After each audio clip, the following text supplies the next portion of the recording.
तो कहानी की शुरुआत होती है और हमें एक आदमी को दिखाया जाता है जिसका नाम एंडी है। एंडी एक बहुत बड़े बैंक का बैंकर है। इसके पास अथाह पैसे होते हैं, पर अभी फिलहाल एंडी कोर्ट में है। जज इसे इसकी पत्नी और इसकी पत्नी के लवर के कत्ल के इल्जाम में उम्र कैद की सजा सुनाता है और सजा काटने के लिए एंडी को एक ऐसे जेल में भेजा जाता है जहाँ की सलाखों को तोड़कर आज तक कोई भी कैदी भाग नहीं पाया है। और इस जेल का नाम होता है शशांक रिडक्शन। जेल में ऐसे ऐसे कैदी हैं जिन्होंने अपनी पूरी जिंदगी इसी जेल की 4 सलाखों में बिता दी और इस बीच उन्होंने कभी बाहर की दुनिया को नहीं देखा। इसीलिए इनके लिए बाहर की दुनिया आज भी वैसी ही है जैसे कि ये जब जेल के अंदर आए थे। और बाहर की दुनिया पूरी तरह से बदल चुकी है। जेल को दुनिया की सबसे खतरनाक जेलों में गिना जाता है क्योंकि यहाँ के कायदे कानून बहुत ही ज्यादा सख्त होते हैं। अगर इस जेल से कोई भागता है या भागने की कोशिश करता है तो उसको तब तक मारा जाता है जब तक उसकी आधी जान न निकल जाए। मतलब उस कैदी को मार मार कर आत्महत्या कर दिया जाता है। और यही कारण है कि यहाँ से कोई भी कैदी भागने के बारे में सोचता तक नहीं है। अब एंडी को इस जेल में कई दिन हो चुके हैं पर वो अभी भी किसी से बात नहीं करता है। एंडी अकेले रहना पसंद करता है। अब एक दिन एंडी वहाँ के एक दूसरे कैदी से मिलता है जिसका नाम रेड है। रेड आज पूरे 20 सालों से इसी जेल में है। वो भले ही जेल के अंदर रहता है पर वो बाहर से किसी भी तरह की सामान को मुहैया करा सकता है। इसीलिए एंडी उससे एक हथौड़ी और एक एक्ट्रेस की फोटो की मांग करता है, जिस पर रेड कहता है कहीं तुम जेल के अंदर सुरंग बनाने का तो नहीं सोच रहे हो। पर एंडी कहता है कि जब हथौड़ी आएगी तो तुम खुद ही समझ जाओगे। और तभी हमें यहाँ पर दिखाया जाता है कि यहाँ पर 3 कैदियों की एंडी पर ही गंदी नजर होती है। रेड एंडी को आगाह करता है और बोलता है कि तुम इन तीनों से दूर ही रहना, ये खुद लड़के होकर लड़कों को ही नहीं छोड़ते हैं। और ऐसा कहकर वो यहाँ से चला जाता है। इसके बाद रेड एंडी के लिए एक हथौड़ी और एक बड़ा पोस्टर मंगवा देता है। और जब वो हथौड़ी एंडी को दे रहा होता है तो वो सोचता है कि इससे सुरंग बनाने में तो इसको 600 साल का वक्त लग जाएगा। दरअसल एंडी को पत्थर तराशने का शौक होता है, इसीलिए उसने यहाँ हथौड़ी मंगवाई थी। इसके कुछ दिन बाद वो 3 कैदी जिनकी गंदी नजर एंडी पर होती है वो एंडी को मौका देकर पकड़ लेते हैं और इसका शारीरिक रूप से शोषण करते हैं। और ये सिलसिला इसी तरह से अगले 2 सालों तक चलता रहता है। एंडी इस बारे में किसी को कुछ भी नहीं बताता है। एंडी के चेहरे पर हमेशा चोटों के निशान होते थे और चेहरे पर खामोशी होती थी। कुछ दिन बाद छत की मरम्मत करने के लिए कुछ कैदियों को लाया जाता है जिसमें एंडी और रेड दोनों होते हैं। यहाँ का जो इंचार्ज होता है जिसका नाम हेडली है वो थोड़ा परेशान होता है और अपने साथियों से बातें कर रहा होता है। हेडली अपने साथियों को बताता है कि मेरे भाई ने मेरे नाम $30,000 किए हुए हैं, पर इतने पैसों का कोई भी फायदा नहीं है क्योंकि सारा का सारा पैसा सरकार को टैक्स के रूप में चला जाएगा। एंडी भी इसकी बातें सुन रहा होता है। एंडी हेडली के पास जाता है और बोलता है क्या तुम अपनी बीवी पर विश्वास करते हो। ये बात सुनकर हेडली बहुत ज्यादा गुस्सा हो जाता है और वो एंडी को खींचते हुए छत के किनारे पर ले जाता है और इससे पहले वो इसको नीचे फेंक देता। एंडी बोलता है कि सरकार का एक रूल है जिसके तहत कोई भी इंसान अपनी पत्नी को उसके पूरे जीवन काल में $60,000 तक के गिफ्ट दे सकता है और इन पैसों पर किसी भी तरह का कोई भी टैक्स नहीं लगता है। और इस काम के लिए तुम्हें एक वकील की जरूरत होगी, पर ये काम मैं तुम्हारे लिए फ्री में ही कर दूंगा, बस तुम मेरे साथियों को 3 बियर्स पिला देना। और अगले दिन हमें दिखाया जाता है कि एंडी और इसके सभी साथी बियर्स का मजा ले रहे होते हैं। मतलब एंडी ने उस पुलिस वाले का काम कर दिया होता है। और इसके कुछ दिन बाद दिखाया जाता है कि वही 3 कैदी जिनकी बुरी नजर एंडी पर होती है वो एक बार फिर से एंडी को मौका देकर पकड़ लेते हैं और उसे एक कमरे में ले आते हैं। ये एक बार फिर से एंडी के साथ जबरदस्ती करना चाहते हैं, पर इस बार एंडी अपने बचाव के लिए इनका जो लीडर होता है उसके ऊपर हमला कर देता है, जिस वजह से अब ये एंडी को बहुत बुरी तरह से पीटते हैं। ये एंडी को इतना ज्यादा पीट देते हैं कि एंडी को 1 महीने के लिए हॉस्पिटल में रहना पड़ता है। और वो कैदी जिसने एंडी को पीटा था उसे एक काल कोठरी में डाल दिया जाता है। 1 हफ्ते बाद जब वो वापस अपने सेल में जाता है तो वहाँ पर वही ऑफिसर होता है जिसका एंडी ने $30,000 का टैक्स बचाया था। ये ऑफिसर इस कैदी को इतनी बुरी तरह से पीटता है कि अब ये हमेशा के लिए अपंग हो जाता है। इसके कुछ दिन बाद इस जेल का वार्डन इस जगह पर आता है। वो सीधे एंडी के सेल में जाता है और उसके सेल की तलाशी करवाने लगता है। दरअसल तलाशी सिर्फ एक बहाना होता है। जिस ऑफिसर का एंडी ने $30,000 का टैक्स बचाया था उसने ही इसे एंडी के बारे में बताया होता है कि कैसे एंडी ने उसके $30,000 का टैक्स बचाया था। और यही सब सुनकर वो एंडी से मिलना चाहता था। एंडी के हाथों में एक बाइबल होती है जिसे वो ले लेता है और बोलता है कि मुझे भी बाइबल में बहुत ज्यादा विश्वास है। इस कमरे की अच्छी से तलाशी ली जाती है। यहाँ पर एंडी के सेल में एक बहुत बड़ा एक्ट्रेस का पोस्टर लगा होता है जिस पर वार्डन कहता है कि वैसे तो मैं इसे अलाउ नहीं करता हूँ पर कभी कभी इसे नजरअंदाज किया जा सकता है। यहाँ पर सबसे ज्यादा हैरानी की बात यह होती है कि वार्डन को वो हथौड़ी नहीं मिलती जिसे एंडी ने रेड से मंगवाया होता है। इसके बाद वार्डन यहाँ से जाने वाला होता है और अभी तक एंडी की बाइबल उसी के हाथों में होती है। और जाते जाते वो एंडी की बाइबल को एंडी को वापस दे देता है और बोलता है कि मुक्ति इसी में है। एंडी के काम से वार्डन बहुत ज्यादा खुश होता है, इसीलिए वो उसे अपने ऑफिस में बुलाता है और इसको असिस्टेंट लाइब्रेरियन बना देता है। एंडी उस लाइब्रेरी में पहुंच जाता है जहाँ पर एक बूढ़ा आदमी होता है जो आज कई सालों से इस लाइब्रेरी को संभाल रहा था। एंडी को इसी बूढ़े आदमी के अंडर में काम करना है। बूढ़ा आदमी एंडी को लाइब्रेरी का पूरा काम समझा देता है। इसके साथ ही एंडी वहाँ दूसरे ऑफिसर्स की ITR भी करना शुरू कर देता है। और जैसे जैसे साल बीतते जाते हैं एंडी के पास काम भी बढ़ते जाते हैं, जिसकी वजह से अब उसे एक असिस्टेंट की जरूरत है और वो अपने असिस्टेंट के रूप में अपने सबसे खास दोस्त रेड को अपना असिस्टेंट बना लेता है। और इसी तरह से वक्त बीतता जाता है। एक दिन वो लाइब्रेरियन जिसके अंडर में एंडी काम करता है वो एक आदमी के गर्दन पर चाकू रख देता है और वो इसे मार देना चाहता है। दरअसल आज इस बुरे आदमी की सजा पूरी हो चुकी है और इसे इस जेल से रिहा किया जाना है, पर अब लाइब्रेरियन ब्रूक्स इस जेल से नहीं जाना चाहता है क्योंकि अब ये जेल ही इसकी जिंदगी है और इसे लगता है कि अगर इसने किसी को मार दिया तो इसको फिर से सजा हो जाएगी और इसे इसी जेल में रखा जाएगा। पर एंडी और रेड के समझाने पर वो उस आदमी को छोड़ देता है जिसके गर्दन पर इसने चाकू रखी थी और इसके बाद लाइब्रेरियन ब्रूक्स को इस जेल से आजाद कर दिया जाता है। पर जेल से निकलने के बाद लाइब्रेरियन ब्रूक्स को सच में बहुत अजीब लगता है क्योंकि इस 50 सालों में इसने कभी भी बाहर की दुनिया को नहीं देखा था और इन 50 सालों में बाहर की दुनिया की रफ्तार बहुत ज्यादा बढ़ गई होती है। जहाँ पहले सड़क पर 1-2 गाड़ियाँ हुआ करती थी आज वहीं उसी सड़क पर गाड़ियों की भीड़ है और इसी भीड़ भाड़ की तेज रफ्तार वाली दुनिया में लाइब्रेरियन ब्रूक्स सर्वाइव नहीं कर पाता है, वो अपनी जान दे देता है। वहीं दूसरी तरफ हमें जेल में दिखाया जाता है जहाँ वार्डन ने जेल में एक नई पहल शुरू करता है जिसका नाम वो इन आउट रखता है। इस नई पहल के तहत जेल में कैदियों को बाहर ले जाकर काम करवाया जाएगा ताकि उन्हें भी पता चल सके कि मेहनत से पैसे कैसे कमाए जाते हैं और इस नई पहल की वजह से ही वार्डन को कई सारे कॉन्ट्रैक्ट्स मिल जाते हैं क्योंकि जेल के कैदियों की लेबर बहुत ज्यादा सस्ती होती है और इस काम के जरिए वार्डन बहुत ज्यादा पैसे बना लेता है और उसका ये सारा पैसा सरकार की नजरों में ब्लैक का होता है। इसीलिए वार्डन इस काम में एंडी की मदद लेता है। एंडी उसका पार्टनर एक ऐसे इंसान को बनाता है जो दुनिया में है ही नहीं और सारा का सारा पैसा वो इस धरती पर ना एग्जिस्ट करने वाले इंसान के बैंक अकाउंट में ट्रांसफर कर देता है ताकि अगर कल को पुलिस को पता भी चल जाए तो वो एक ऐसे इंसान की तलाश करती रह जाएगी जो इस दुनिया में कभी पैदा ही नहीं हुआ है और ऐसे ही वार्डन के काले धन का बाजार चलता रहता है। इसके कुछ दिन बाद जेल में एक नया कैदी आता है जिसका नाम टॉमी होता है। टॉमी ने आज तक कई सारे जुर्म किए हैं इसीलिए वो कई सारे जेलों के चक्कर भी काट चुका है और जब उसे एंडी के बारे में पता चलता है कि एंडी ने आज तक कई सारे लोगों की मदद की है तो वो एंडी के पास जाता है और उससे कहता है कि मुझे अपनी हाई स्कूल की पढ़ाई पूरी करनी है ताकि जेल से निकलने के बाद वो एक अच्छी जिंदगी जी सके और इस काम में एंडी भी उसकी मदद करता है और इस तरह से टॉमी जेल में ही अपनी पढ़ाई को जारी रखता है। एक दिन जब टॉमी रेड से बातें कर रहा होता है तो वो रेड से पूछता है कि आखिर एंडी इस जेल में कैसे आया जबकि वो एक साफ दिल का अच्छा इंसान है, जिस पर रेड उसे बताता है कि एंडी ने अपने पत्नी और अपने पत्नी के लवर का कत्ल किया था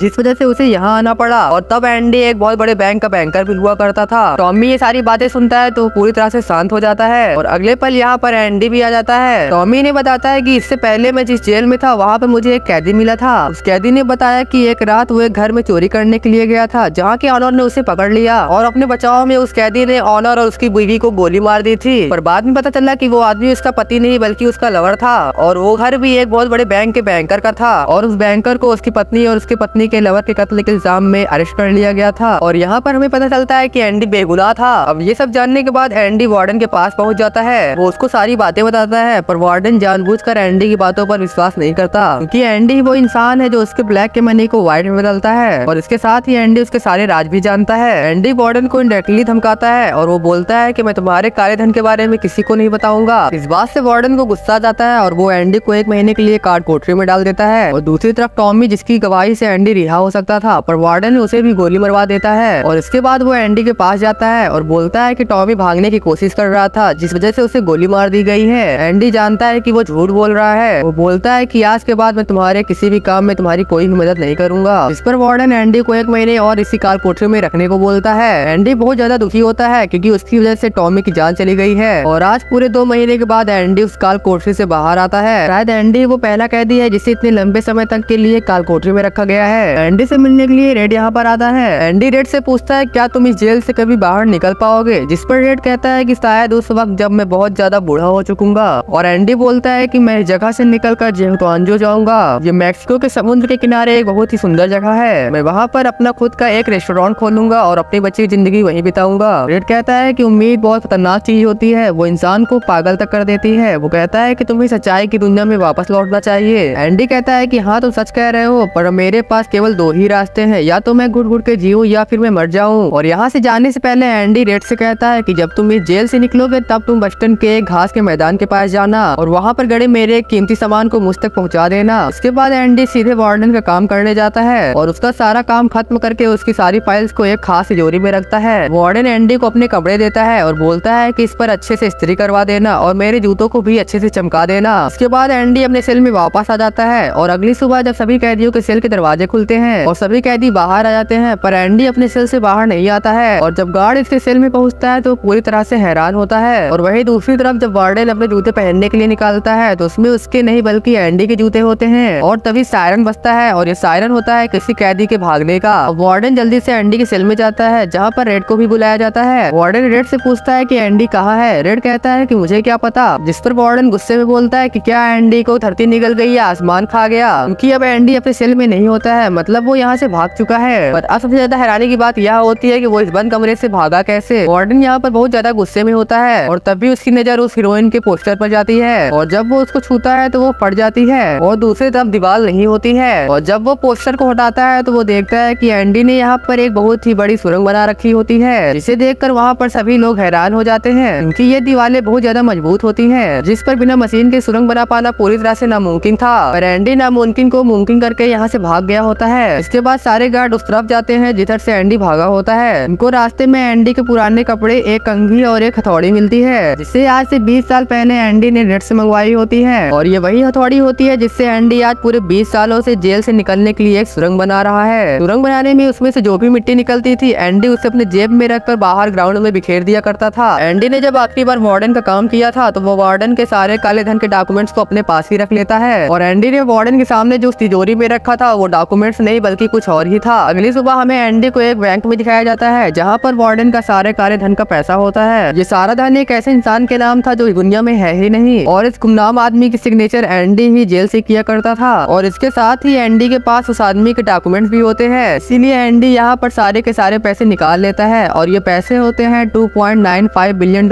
मतलब अब एंडी आजाद होने के साथ ही बहुत ज्यादा अमीर भी हो गया है। अगले दिन वार्डन अपने सारे काले चिट्ठों की खबर अखबार में पढ़ता है। दरअसल एंडी ने इसके सारे गलत कामों के डॉक्यूमेंट्स को मीडिया को दे दिया होता है। जब वार्डन अपनी तिजोरी में देखता है तो वहाँ उसके डॉक्यूमेंट्स नहीं बल्कि वो बाइबल होती है जिसे एंडी हमेशा अपने पास रखता था। इसके पहले पेज पर एंडी ने लिखा होता है कि मुक्ति इसी में है। वार्डन पेज को आगे पलटता है तो वो देखता है कि उसमें हथौड़ी का एक निशान होता है। दरअसल एंडी इसी किताब में अपनी हथौड़ी छुपाया करता था और आज से 20 साल पहले वार्डन पहली बार जब एंडी से मिला था तो वो बाइबल जिसे वार्डन ने एंडी के हाथों से लेकर उसे वापस लौटाया था उस वक्त भी हथौड़ी उसी बाइबल के अंदर थी। अब वार्डन के काली करतूतों का पर्दाफाश हो चुका है, इसीलिए पुलिस भी उसे गिरफ्तार करने के लिए आ रही होती है। पर इससे पहले कि पुलिस उसे गिरफ्तार करती वार्डन खुद की जान ले लेता है। इसके कुछ दिन बाद एंडी के दोस्त रेड को भी रिहा कर दिया जाता है। रेड भी लाइब्रेरियन ब्रूक्स की तरह इस बाहरी दुनिया से तालमेल नहीं बिठा पा रहा होता है, इसीलिए वो भी अपनी जान देने के बारे में सोचता है। पर तभी उसे वो काम याद आता है जिसे जेल में एंडी ने उसे करने के लिए बोला था। रेड जल्दी से उस बड़े घास के मैदान के पास जाता है जहाँ एक बड़े पेड़ के नीचे उसे एक लेटर मिलता है और ये लेटर एंडी ने ही रेड के लिए छोड़ा था। इसमें उसी जगह का जिक्र होता है जहाँ पर एंडी है। एंडी ने रेड के लिए लिखा होता है कि तुम जल्दी से यहाँ पर आ जाओ, मैं तुम्हारा इंतजार कर रहा हूँ। इसके बाद रेड वहाँ पर पहुँच जाता है जहाँ पर एंडी होता है। एंडी समुद्र के किनारे अपनी नाव ठीक कर रहा होता है। ये जगह एंडी का वो सपना होता है जिसे एंडी ने रेड से जेल में शेयर किया था। और इसके साथ ही ये मूवी यहीं पर खत्म हो जाती है। उम्मीद करते हैं कि ये मूवी आपको पसंद आई होगी।